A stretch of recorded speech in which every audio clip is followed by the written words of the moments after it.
अगर आप चाहते हैं कि माँ जानकी सीरीज चैनल की वीडियो सबसे पहले आप तक पहुँचे तो लाल बटन को दबाकर हमारे चैनल को सब्सक्राइब कर ले और साथ में बेल आइकॉन को दबाना ना भूले। Thank you. माँ जानकी सीरीज प्रेजेंट्स। जय जय बोलती रहा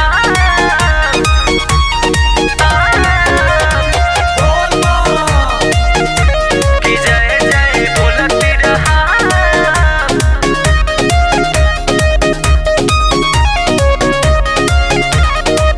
मन करता देवघर जाए के, बड़ा खुश हो खब दर्शन पाए के। कितनो पड़े त दुख सब सहत रहा कि जय जय बोलत रहा। कमर लेके डोलत रहा कि जय जय बोलत रहा। कमर लेके डोलत रहा। मन करता देवघर जाए के, बड़ा खुश हो खब दर्शन पाए के।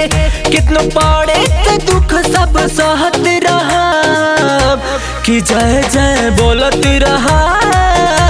कंवरा लेके ढोलत रहा कि जय जय बोलत रहा।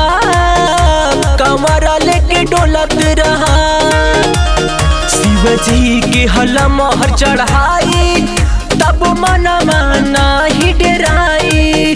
खुश हो खब दर्शन पाई, जब बाबा धाम चल जाई।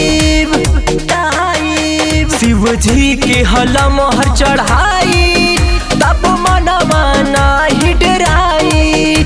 खुश हो खब दर्शन पाई, जब बाबा धाम चल जाई।